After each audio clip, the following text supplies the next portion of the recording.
Good morning everyone. I am Shilpa Bansal from Government High School, Guru Nanakpura.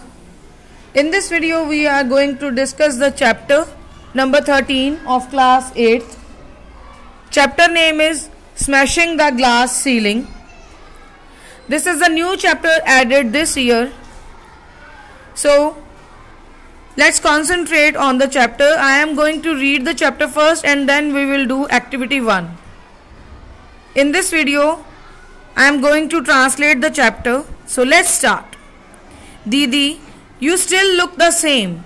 Paramjit hugged Geet tightly. 25 years had passed. Both had been busy raising their own families. Geet had gone abroad after marriage. Their childhood memories, however, were still fresh.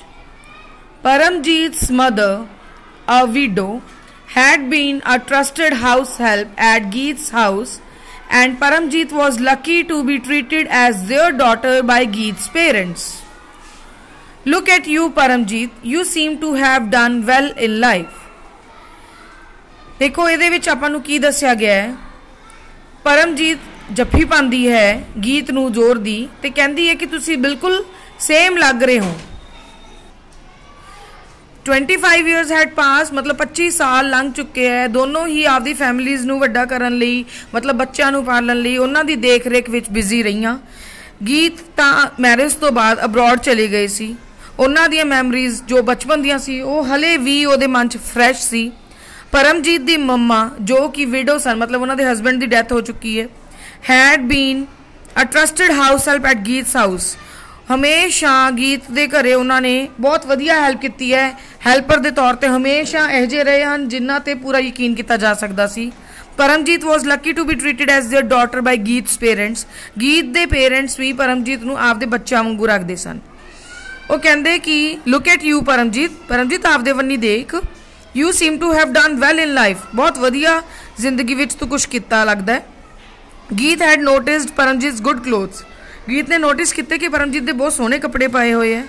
ਉਹਦੇ ਕੋਲ ਇੱਕ costly mobile phone भी है। ਉਹਦਾ बोलन का तरीका भी बहुत वधिया। Her way of talking is very polished. One would hardly believe that she had been extremely poor as a child when her father had passed away. मतलब ये किसी को बिलीव करना ही बहुत औखा हो जाऊगा कि ਉਹਦੇ पापा छोटे ਹੁੰਦੇ ही गुजर गए सन। मतलब जो छोटी सी ਉਹਦੇ पापा गुजर गए सन तो वो बहुत पुअर सी जदों बचपन दे विच। गीत took Paramjeet with her to the rooftop where they had often played together as children। देखो दोनों फ्रेंड्स ऊपर खड़ी हैं, दोनों उन्होंने रूफ टॉप ते चलियां जांदियां क्योंकि उत्थे वो बचपन दे विच खेडदियां सी। उन्होंने वो मैमरीज याद कीतियां। They admired the beautiful sunset as the birds returned to their nest। मतलब जिवें पंछी आपदे आलनियां ते शाम नूं वापस आ जांदे है देख के वो बड़ा खुश हुंदियां। Didi, tell me all about yourself. How have you been? What took you so long to visit us? Paramjeet asked. Paramjit पुछदी है कि दीदी तुसी इन्ना टाइम क्यों लगाता, तुसी कित्थे रहिंदे सी, क्यों तुसी इन्नी देर बाद सानू मिलन आए हो। गीत कहंदी है do you see these birds, तुसी ये बर्ड्स नू देखदी हैं। My life has been exactly like theirs. मेरी लाइफ जमा इन्ना वर्गी है। क्यों? क्योंकि सवेर नूं उड़ जाते हैं आपदा दाना पानी लैन लई, शाम नूं घरे आ जाते हैं। कहंदी मैं भी आपदी जिंदगी विच कमान लई बाहर गई पर मेरा आलना भी मेरा घर है। जदों मैं कमा लिया, जदों मैं आपदा सैटिस्फैक्शन पा ली, फिर मैं आपदे घरे दोबारा वापस आ गई हाँ। I flew away into an unknown land built by family nest, looked after the needs of my husband and his old parents and raised 2 fine sons. But my nest is very lonely now.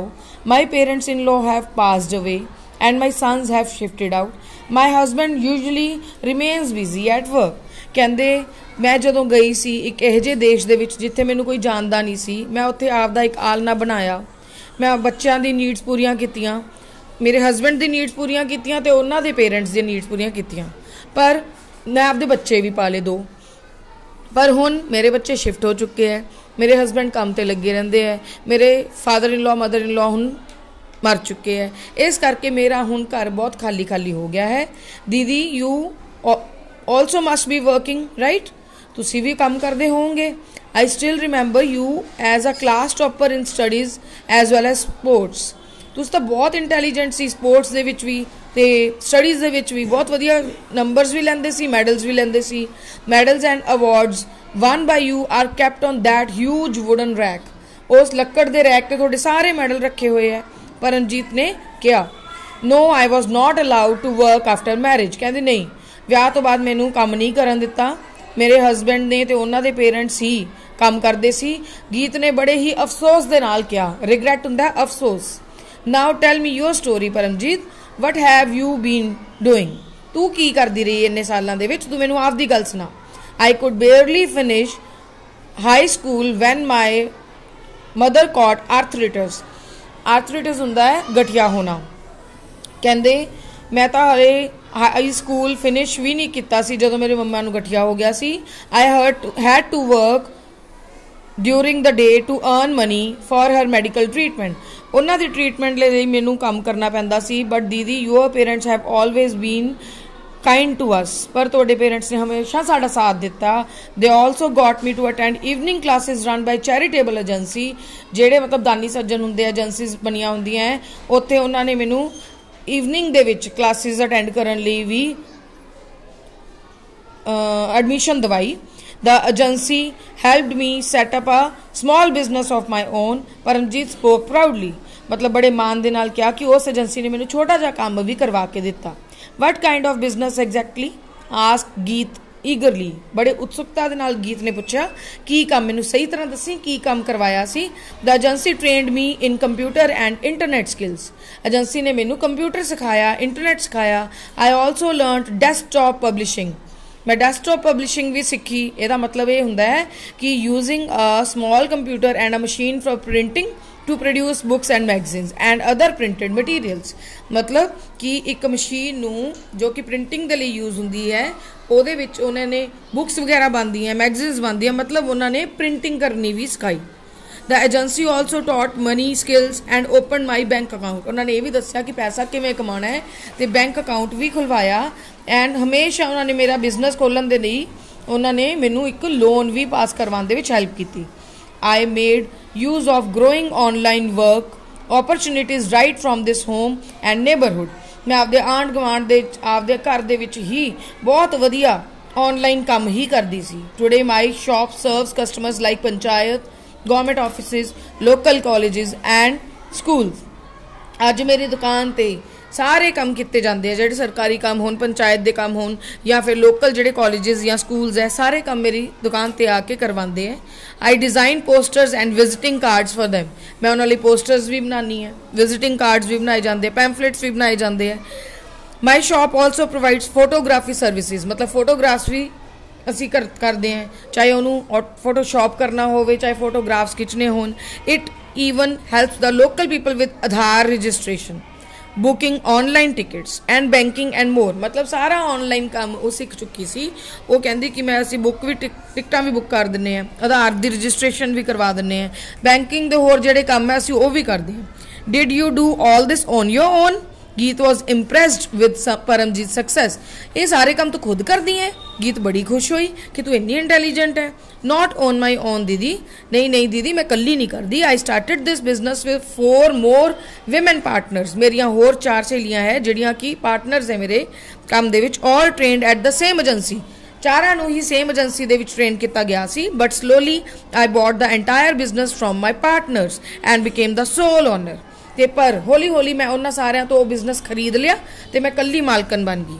Today my business makes a big profit every month. हुण मैं एक month का बहुत वधिया कमा लैनी है तो बहुत सारी गर्ल्स नूं अपने एरिया दे विच मैं जॉब भी दे रही हैं।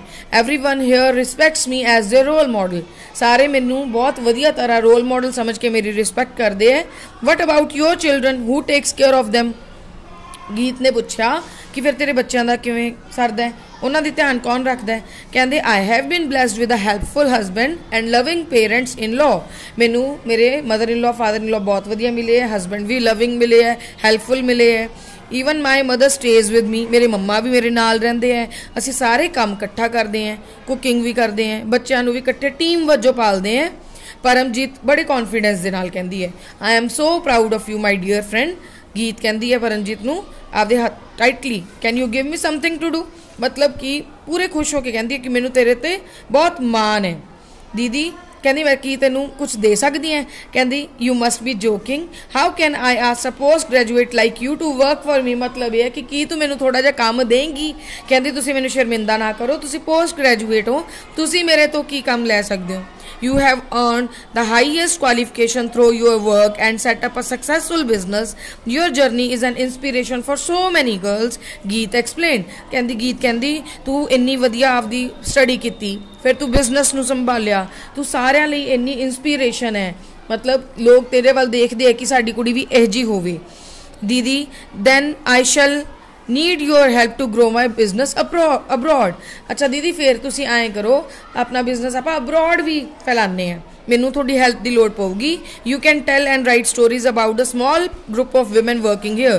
तुसी इंज कर सकते हो कि स्टोरीज लिखो, दसो मैनू ਜਿਹੜੀਆਂ ਇੱਥੇ ਲੇਡੀਜ਼ ਕੰਮ ਕਰਦੀਆਂ ਉਹਨਾਂ ਦੇ ਬਾਰੇ ਲਿਖੋ, ਇਹਦੇ ਨਾਲ ਆਪਾਂ ਆਪਦਾ ਬਿਜ਼ਨਸ ਵੀ ਪ੍ਰਮੋਟ ਕਰਾਂਗੇ ਐਂਡ ਮੈਨੂੰ ਫੋਰਨ ਕਸਟਮਰਸ ਵੀ ਲਿਆ ਕੇ ਦਿਓ। परमजीत ने कहा yes I shall do that and more, मैं ज़रूर ये चीज़ करूँगी। I think I have found my nest again. कहंदी गीत दी अखां विच खुशी दे आंसू आंदे है। She spoke with tears of joy in her eyes. I have found my nest again. मैनू दोबारा मेरा घर मिल गया है। Even after so many years, the rooftop gave the same energy and hope to Geet as it did for her as a child. अज भी वो छत गीत नू उन्ना ही एनर्जी ते होप दिता जिन्ना बहुत साल पहला दिता सी। इस चैप्टर तो आपां नू पता लगता है कि आपां गरीबी नू खत्म कर सकते हैं, आपां जे चाहिए तो आपां अपनी लाइफ दे विच सक्सैसफुल हो सकते हैं। So thank you all of you by sparing time for this chapter, and in the next video I will share with you the activities of this chapter.